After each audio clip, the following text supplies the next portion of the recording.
One of the biggest traps I've ever seen about histories around the world is trying to make them all equal.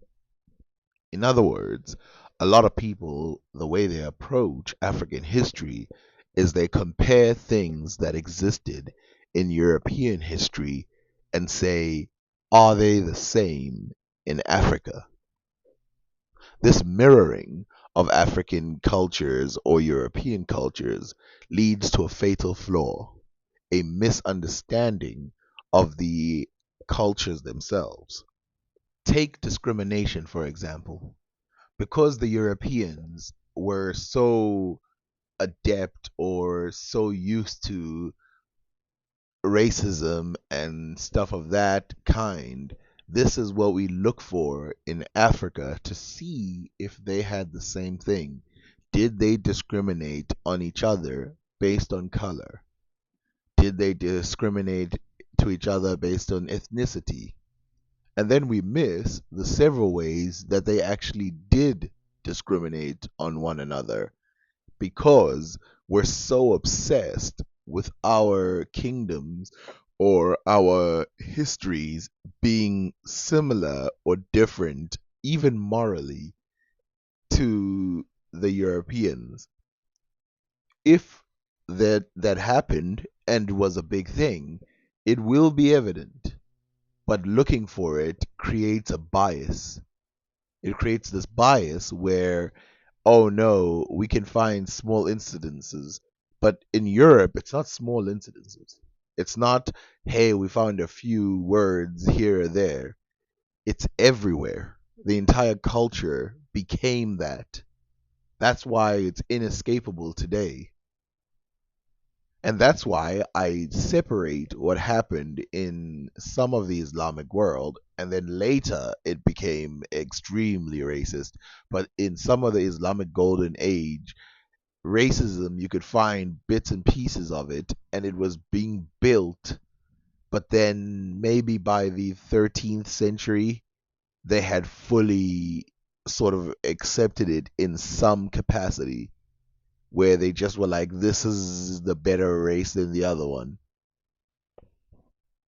And if you go and look into Africa, you find nothing of this sort. You will find people who don't like certain tribes than other tribes, but this is not discrimination because you do not know the motivation for why they don't like that tribe. Take the Romans, for example, when we look at how they interpret colors and stuff like that, and we then push our values onto them.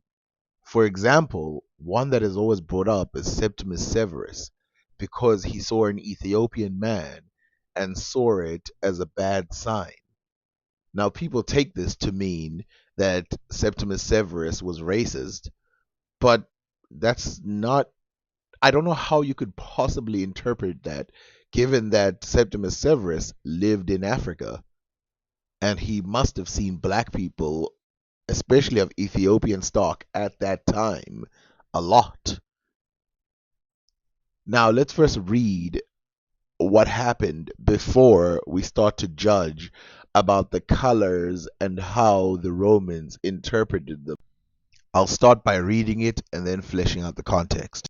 After inspecting the wall near the rampart in Britain, just as he, Severus, was wondering what omen would present itself, an Ethiopian from a military unit who was famous among buffoons and always a notable joker, met him with a garland of cypress.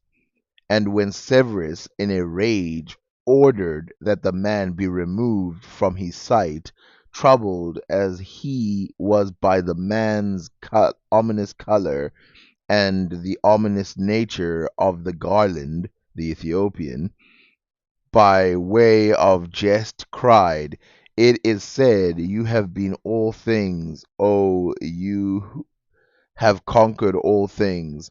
Now, O conqueror, be a god." Now, this is what they use to say Septimus Severus must have been racist. Now, Let's just flesh a couple things out. First of all, he was in Britain where there were hardly any black people. Secondly, he also talks about the character of this Ethiopian because they say here he was a notable joker, and he takes also his character as a sign, a bad sign, as it says, a military unit who was famous among buffoons and was always a notable joker met him with a garland of cypress, and when Severus, in a rage, ordered that the man be removed from his sight, troubled as he was by the man's ominous color and the ominous nature of the garland. The ominous nature of the garland, the ominous nature of this Ethiopian. And to prove his character, the Ethiopian says, by way of jest, meaning he is making fun of Septimus Severus, it is said, "You have been all things, you have conquered all things. Now, O conqueror, be a god." They say it by jest, meaning that this person is like this outside of his skin color. But let's get even deeper than this in this sentence because he says that Septimus Severus was looking for an omen, meaning he didn't just spot an Ethiopian and go, "Ah, I'm scared." After inspecting the wall near the rampart in Britain, just as he, Severus, was wondering what omen would present itself, meaning he was looking for something that is strange or whatever that would show itself, and then he would take it as a sign. An Ethiopian in Britain at that time would have been an easy standout. Okay, but so what if the guy was of a color like that? Now, remember the color black in ancient Rome. For the Romans, black symbolized death and mourning.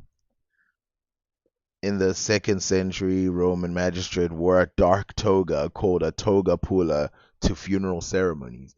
So to him, it was the color more than it was that he was an Ethiopian,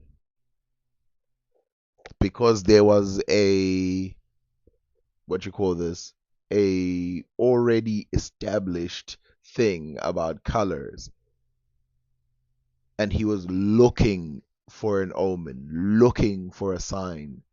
It's like if he was in Africa campaigning against the Europeans, and then he saw someone who was of Scandinavian stock, and then he took his light color as a bad sign, or whatever sign could be taken by the color white. Septimus Severus had black people in his army when he was riding alongside and against people like the Garamantes and stuff like that. So he was not shocked by the color of black, or was not, you know, just against Ethiopians. That's not a real thing. Now, to address this black color, because obviously black might mean ominous and white means purity in a lot of cultures, but this has nothing to do with black people necessarily. Usually, the reason why black is considered a ominous color in a lot of places around the world has to do with nighttime. Obviously, at night, when things go black, there's danger. And so a lot of people will see this night as a color of some kind, something bad, because bad things can happen in the night. But black and white can be in a lot of cultures a sign of purity or darkness equally. For example, a ghost, though white, can be interpreted as a bad thing. An example of this is white appearing in the night. For in the Bible, angels appear in the night, and if you take Joseph, he got scared when he saw an angel who appeared in the night, and he was glowing and was wearing white. He was scared of this because, of course, this is a strange sight to see in the middle of the night. And then Moses as well, when he saw an angel, he actually started fighting with it. By the way, Septimus Severus himself would have been a shade darker than the people in Britain themselves, given what we know about North Africans. If you have dark skin and you live in a hot environment, usually your skin will be fine with the environment. And uh, with this, you might not care about other forms of clothing, including shoes, which I have seen in several cultures, even Egypt. If you look at these pictures, these Egyptians aren't even wearing shoes. And then they've got their bare skin out. Now, would you consider the ancient Egyptians not sophisticated? But if we go and read other things about Africa, like reports from the Kingdom of Congo, they will explain a couple things. They will explain that the people, the citizens of the Mbaza Congo, except the king and stuff like that, and you'll see that it's similar in Egypt, wore nothing but a cloth around the waist that draped down to the feet. And you can see in Egypt that this is not a sign of being unintelligent or unsophisticated or lacking in the ability to create fashions, but more a sign of living in a hot climate. That you do not need, and having dark skin, that you do not need to use clothes as a form of, in a loose term, shelter against the sun. And you will see this in India, you will see it in Yemen, you will see it in a lot of other places where dark skin existed in hot environments. But when I must confess, when I read this in African writings by Europeans, I make their false assumption as well that okay, if the person is not wearing a shirt and they're not wearing shoes, it must be that the person is less advanced than people who are dressed in all kinds of sophisticated, or even now I'm using the word sophisticated, are covering themselves up. If we read from the history of the Kingdom of Congo from the 1600s, the usual dress of these people is as follows. Men of lower class are naked above the waist, wearing nothing on the head, but their locks are long and wavy. The nobles wear silk and other garments, and on the head small red and black caps, also velvet caps from Portugal, as well as others used in the country, and all are envious of being well dressed as far as they are able. The women are entirely covered from head to foot, like the Africans, the poorer sort having garments from the waist downwards. The noble ladies and those who are able wear certain mantles which are wrapped round the head, leaving the face free. These also wear shoes, and walk very nimbly, and are of fine stature and pleasant countenance. The poor go barefooted. Their language is quite different from that of Congo, and the Anzikes always easily learn the Congo tongue, because it is plain and clear, but the Congo people find it very difficult to learn the Anzikes. Having asked what is the religion of these people, I was told they are pagans, but could find out more about them. Now, the last part there is very interesting because he could have just asked them himself if he had access to these Nzikes that he's describing with their culture and stuff.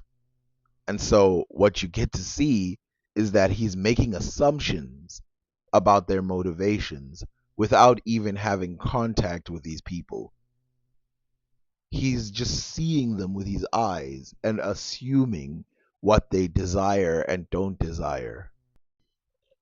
If we go back to Yemen and we look at the statue there, this is a prince, we can see immediately that the thing that is draped around him almost has a Egyptian look to it, even this sort of, I don't know, see-throughness about it, and the way it's tied.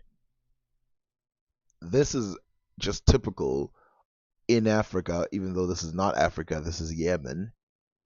But it tells you something that you need to know about the histories and motivations of people, because that's probably one of the biggest losses that we've had in history. Why people do what they do. How do you respect someone? How do you disrespect someone?